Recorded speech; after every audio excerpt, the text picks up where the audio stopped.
ಐಕ್ಯತ್ವವನ್ನು ಬೋಧಿಸುವಂತಹ ಬ್ರಹ್ಮವಿದ್ಯೆ ಏನದಲ್ಲ, ಇದಕ್ಕೆ ಉಪನಿಷತ್ತು ಅಂತ ಹೇಳಿ ಸೂತ್ರ ರೂಪದಲ್ಲಿ ಶಾಸ್ತ್ರಿಗೆ ಉತ್ತರ ಕೊಟ್ಟರು ಅವರು. ಸಿದ್ಧ ಬಾಲಕ ಸಣ್ಣ ಹುಡುಗಿದ್ದಂಗೆ ಅದಂಗೆ ಖರೆ ಸಿದ್ಧ ಬಾಲಕ ಏನು ಹೇಳಿದಪ್ಪ ಸುಬ್ಬಯ್ಯ ಶಾಸ್ತ್ರಿಗೆ, ಉಪನಿಷತ್ತು ಇದೇನಪ್ಪ ಅಂತಂದ್ರೆ ಶಿವ ಮತ್ತು ಜೀವರ ಐಕ್ಯತ್ವವನ್ನು ಬೋಧಿಸುವಂತಹ ಬ್ರಹ್ಮವಿದ್ಯೆ. ಸೂಕ್ಷ್ಮವಾಗಿ ಇದನ್ನು ಸೂತ್ರ ರೂಪವಾಗಿ ಹೇಳಿದರು. ಶಾಸ್ತ್ರಿಗೆ ನೀರಳಿತು, ಬೇವಾಕತ್ತಿನವ ಇದೇ ಮಾತು ಕೇಳಿದ್ರೆ ಎಷ್ಟು ಸೂತ್ರ ರೂಪವಾಗಿ ಹೇಳಿದ್ನಲ್ಲ. ಇನ್ನು ಎರಡನೇ ಪ್ರಶ್ನೆ ಕೇಳಿದ್ರಲ್ಲ ನೀವು, ಯಾವುದು? ಇದನ್ನು ಹೇಳುವ ಮತ್ತು ಇದನ್ನು ಕೇಳುವ. ಅಂದರೆ ಇದನ್ನು ಯಾರು ಕೇಳ್ತಾರ, ಯಾರು ಹೇಳ್ತಾರ? ನಿಮ್ಮ ಪ್ರಶ್ನೆ. ಕೇಳುವವರು ಯಾರು? ಅದಕ್ಕೆ ಹೇಳ್ತೇವೆ ನಾವು, ಸಾಧನ ಚತುಷ್ಟಯ ಸಂಪನ್ನನಾದವನೇ ಅಧಿಕಾರಿ.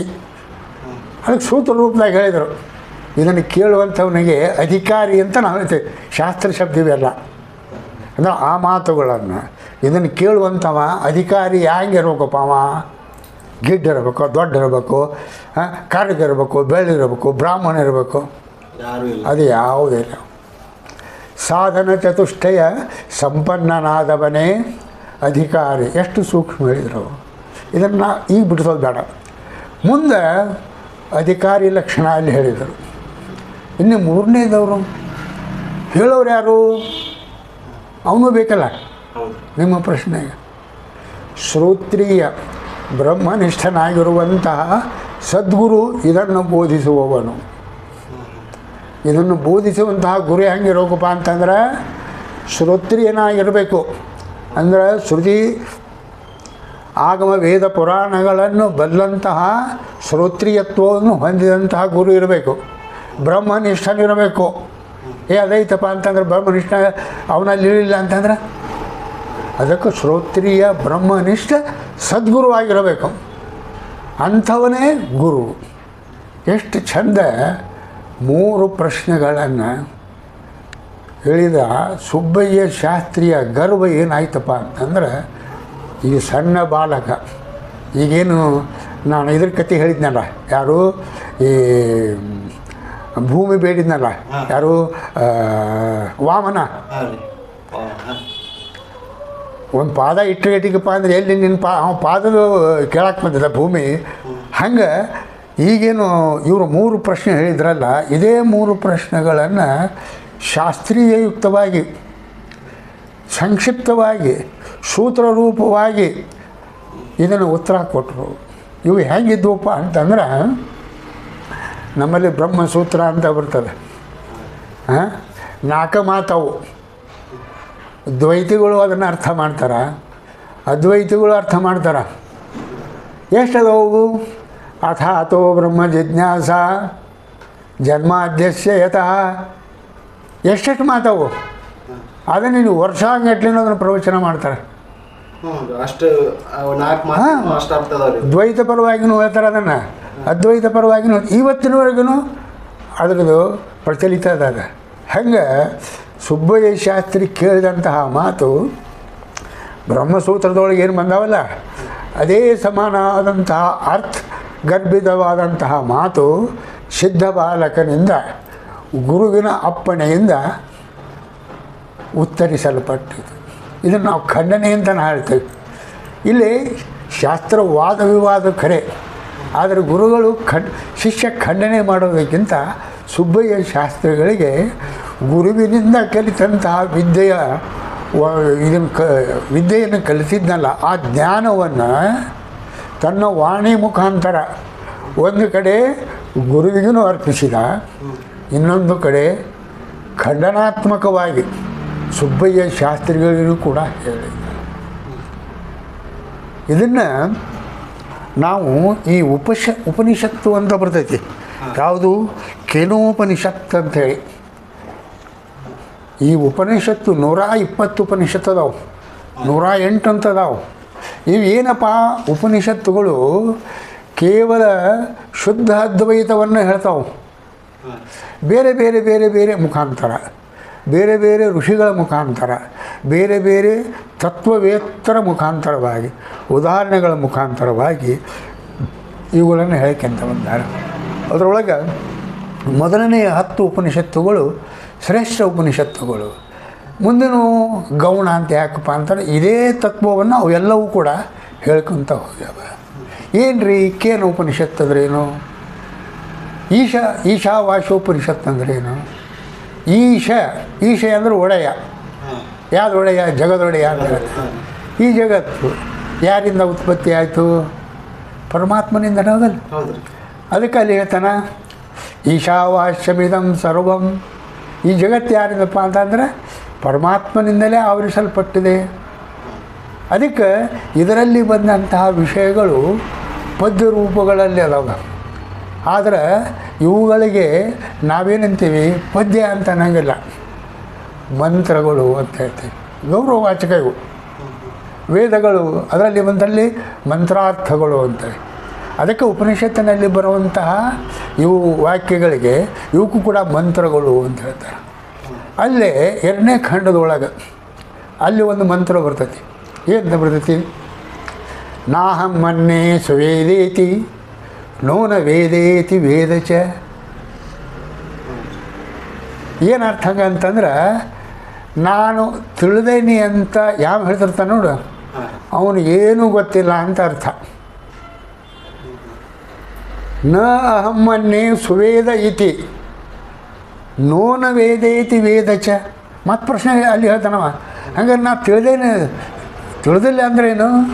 ತಿಳಿದೇನೆ ಅಂದರೆ ಅಲ್ಲಿ ನನಗೆ ಗೊತ್ತೈತಿ ಅನ್ನೋ ಅಹಂ ಭಾವ ಬರಬಾರ್ದು ಅಂತೇಳಿ. ಅಹಂ ಬರಬಾರ್ದು. ನನಗೆ ಗೊತ್ತೈತಿ ಅಂತ ನೋಡ್ಬಾರ್ದು. ಅದಕ್ಕೆ ನಮ್ಮ ಕನ್ನಡದಾಗ ಹೇಳ್ತೇವಲ್ಲ, ಬ್ರಹ್ಮವ ತಿಳಿದರೆ ಸುಮ್ಮನಿರಬೇಕು. ಅದಕ್ಕೆ ನಮ್ಮ ಹಿರಿಯರು ಅಂತಿರ್ತಾರೆ, ತಿಳಿದವು ಮಾತಾಡೋದಿಲ್ಲೋ ತಮ್ಮ, ಯಾಕೆ ಜಗಳ ಆಡ್ತೀರಿ, ಸುಮ್ಮನೆ ಹೋಗ್ರಿ ಅಂತ. ಸತ್ತು ಹೊರ್ತೈತೇನೆ. ಯಾವ ತಿಳಿದವಲ್ಲ ಜ್ಞಾನಿ ಅದನ್ನೆಲ್ಲ ಮಾತಾಡೋದಿಲ್ಲಮ್ಮ, ಸುಮ್ಮನೆ ಎಲ್ಲ ಗೊತ್ತಿರ್ತೈತ್ರಿ ಅವ್ರಿಗೆ. ಹಂಗೆ ಇಲ್ಲೇನು ಹೇಳ್ತಾನಮ್ಮ, ನಾಹಮ್ಮನ್ನೇ ಸುವೇದೈತಿ ನೋನ ವೇದೇತಿ ವೇದ ಚ ನಸ್ತದ್ವೇದ ತದ್ವೇದ ನೋನ ವೇದೇತಿ ವೇದ ಚ. ಎಂಥ ಮಂತ್ರ ಇದು! ಇದನ್ನೆಲ್ಲ ಸುಬ್ಬಯ್ಯ ಶಾಸ್ತ್ರಿ ಕರಗತ ಮಾಡ್ಕೊಂಡಾನ, ಓದ್ಯಾನ, ತಿಳಿದವನು ಅದಾನ. ಆದರೂ ಅವನಲ್ಲಿ ಏನೈತಿ? ನಾನು ಓದೇನೆನ್ನುವಂಥ ಅಹಂಭಾವ ನಮ್ಮಲ್ಲಿಗೂ ಬರ್ತೈತಿ. ಇದು ಅವನು ಒಬ್ಬನಿಗೆ ಅಂತಲ್ಲ, ನಾನಿವತ್ತು ಕಾಲೇಜಿನ ಡಿಗ್ರಿ ಪಾಸ್ ಆದ್ಮೇಲೆ ಫಸ್ಟ್ ರ್ಯಾಂಕ್ ಅಂತ ಬಂದಿಲ್ಲ, ಗೋಲ್ಡ್ ಮೆಡಲಿಸ್ಟ್ ನಾನು ಹೆಂಗೈತೆ ನಾವು.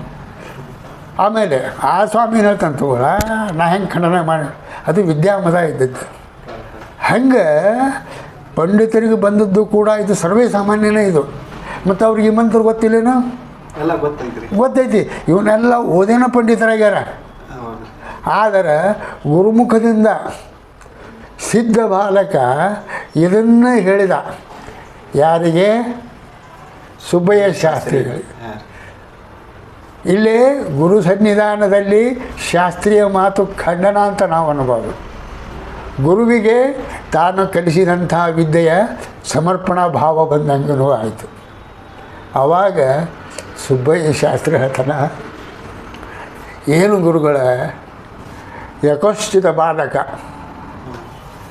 ವಿದ್ಯೆಯನ್ನು ಕೇಳಲಿಕ್ಕೆ ಎಲ್ಲಿ ಕೂತನವ, ಅಂತ್ಯವಾಸಿನಂ ಅಂಥೇಳಿ ಉಪನಿಷತ್ತು ಹೇಳ್ತೈತಿ. ನಿಮ್ಮ ಕಟ್ಟ ಕಡೆಗೆ ಅಂದರೆ ನಿಮ್ಮ ಮುಂದೆ ಕುಳಿತಂತಹ ಶಿಷ್ಯರಿಗೆ ನೀವು ಉಪದೇಶ ಮಾಡ್ತೀರಿ ಅಂತೆಲ್ಲ ಅದು ಸತ್ಯ. ಎಲ್ಲಿ ಕೂತನವ? ನಿಮ್ಮ ಬಾಗಿಲು ಕೊನೆ ಕುಂತನವ. ಅಂಥ ಬಾಲಕ ಇವತ್ತು ಈ ಉಪನಿಷತ್ತಿನ ತತ್ವಾರ್ಥವನ್ನು ತಿಳಿದವ ನಾನು ಅದನ್ನೇ.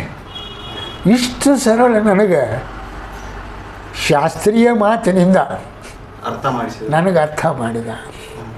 ಇನ್ನೊಂದು ಮಜಾ ಅಂದ್ರೆ, ಸಿದ್ಧಾರೂಢರು ಆ ಪಂಡಿತನಿಗೆ ಹೇಳ್ತಾನವ, ಹೌದು ನೀ ಪಂಡಿತ ಅಂತ ಹೇಳಿದಿ, ಏನು ಬ್ರಾಹ್ಮಣ ಅಂತ ಹೇಳಿದಿ, ಅದಕ್ಕೆ ನಾ ಇನ್ನೂ ಉತ್ತರ ಕೊಟ್ಟಿಲ್ಲ ಅಂತಂದ್ರೆ ಅವರು, ಯಾರಿಗೆ ಬ್ರಾಹ್ಮಣ ಅಂತೀನಿ ನೀನು? ಅವಾಗ ಅವ್ರು ಹೇಳ್ತಾರೆ, ಬ್ರಾಹ್ಮಣ ಅಂದರೆ ಯಾರಿಗಂತೀಪ ನೀನು? ಬ್ರಾಹ್ಮಣ ಅಂತಂದ್ರೆ ನೀನು, ಇದು ವಜ್ರಸೂಚಿ ಉಪನಿಷತ್ತು ಅಂತ ಬರ್ತದೆ ಉಪನಿಷತ್ತಿನೊಳಗೆ, ಸರ್ವಶ್ರೇಷ್ಠ ಉಪನಿಷತ್ತು ಇದು ಕೂಡ, ವಜ್ರಸೂಚಿ ಉಪನಿಷತ್ತು ಅಂಥೇಳಿ.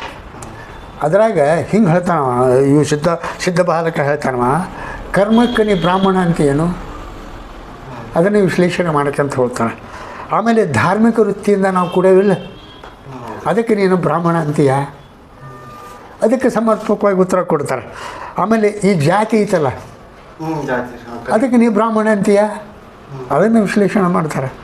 ಮತ್ತು ಜ್ಞಾನ ಅಂತ ಐತಿಲ್ಲ, ತಿಳುವಳಿಕೆ, ಅದಕ್ಕೆ ಬ್ರಾಹ್ಮಣನಂತೀಯ ನೀನು, ಅದನ್ನು ಕೂಡ ಅಲ್ಲ.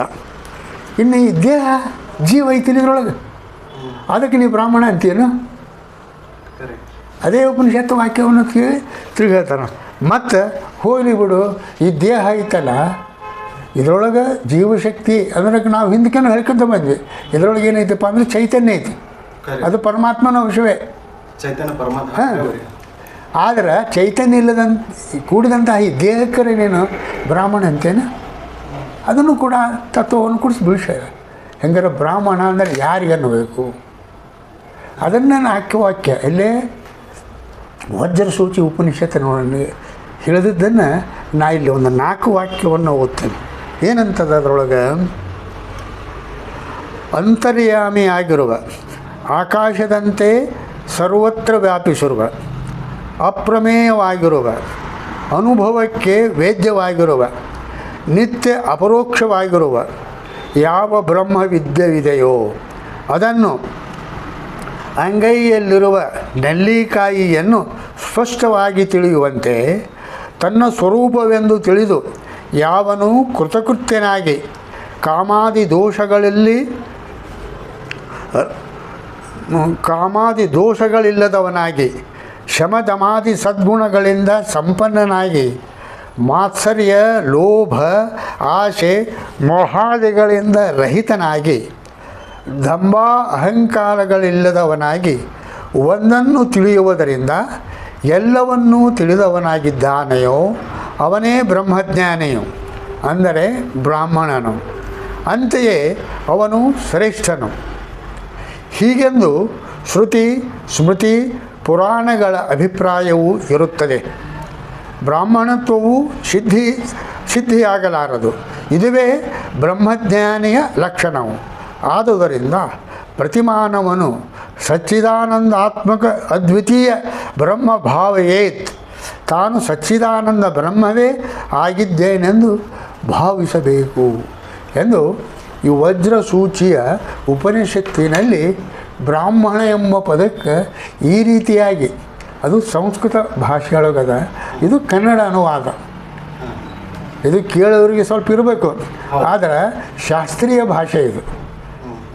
ಈ ರೀತಿ ಬ್ರಾಹ್ಮಣ ಅಂತ ಅನ್ನಬೇಕು ಅಂಥೇಳಿ ಸಿದ್ಧ ಬಾಲಕ ಸುಬ್ಬಯ್ಯ ಶಾಸ್ತ್ರಿಗೆ ಹೇಳಿದ ಮೇಲೆ ಸುಬ್ಬಯ್ಯ ಶಾಸ್ತ್ರಿಯ ಈ ಅಹಂಭಾವ ಏನೈತಲ್ಲ, 10-12 ವರ್ಷದ ಬಾಲಕನ ಮುಂದೆ ಎಲ್ಲವೂ ಕೂಡ ಏನಾಯಿತು, ಕರಗಿ ಹೋಯಿತು.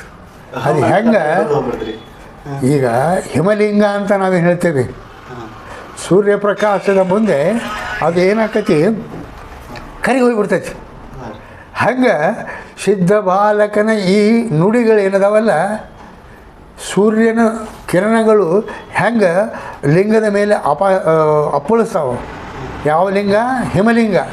ಹಂಗೆ ಸುಬ್ಬಯ್ಯ ಶಾಸ್ತ್ರಿ ಎಂಬ ಲಿಂಗದ ಮೇಲೆ ಅಪ್ಪಳಿಸಿದಾಗ ಇದೇನಾಯ್ತಪ್ಪ, ಕರಗಿ ನೇರ ಆಗಿದ್ದು.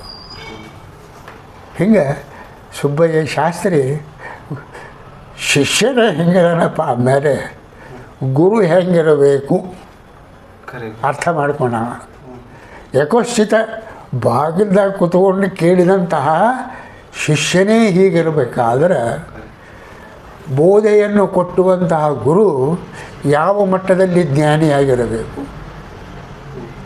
ಶರಣಾಗತನಾದ, ಪಶ್ಚಾತ್ತಾಪಗೊಂಡ, ನನ್ನ ವಿದ್ಯೆ ಇದು ಒಬ್ಬ ಬಾಲಕನ ಮುಂದೆ ಸೋತಿತು, ನಾನು ವಿದ್ಯೆ ಕಲ್ತನಲ್ಲ, ಅದರ ಉಪಯೋಗ ಕಲ್ಯಾಣಕ್ಕಾಗಬೇಕಾಗಿತ್ತು, ನನ್ನ ಅಹಂಕಾರಕ್ಕಾಯಿತು ಅಂತ ಹೇಳಿ ವೈರಾಗ್ಯತನಾಗಿ ಹೋದ ಅಂಥೇಳಿ ಚರಿತ್ರೆಯಲ್ಲಿಯೂ ಬರ್ತದೆ. ಇದು ನೈಜವಾದ ಘಟನೆ. ಇದರ ಸಮ್ಮಿಲಿತ ಹೆಂಗೆ ಆಕೈತಿ ಮತ್ತು ಪುನಃ ಹುಬ್ಬಳ್ಳಿಯೊಳಗೆ ಸಿದ್ಧಾರೂಢರಿಗೆ ಮತ್ತು ಸುಬ್ಬಯ್ಯ ಶಾಸ್ತ್ರಿಗೆ ನೈಜ ಘಟನೆ ಆಗ್ತದೆ. ಅಲ್ಲಿ ಬಂದಾಗ ಆ ಮುಂದಿನ ಘಟನೆಯನ್ನು ಕೂಡ ನಾನು ಹೇಳ್ತೇನೆ. ಆದ್ದರಿಂದ ಸುಬ್ಬಯ್ಯ ಶಾಸ್ತ್ರಿಯ ಆಶ್ರಯಕ್ಕೆ ಸಿದ್ಧಾರೂಢರು ಬಂದು ಗುರುಸೇವಾದಿಗಳನ್ನು ಮಾಡಿ ಬ್ರಹ್ಮವಿದ್ಯೆಯನ್ನು ಸಂಪಾದನೆ ಮಾಡಿದರು.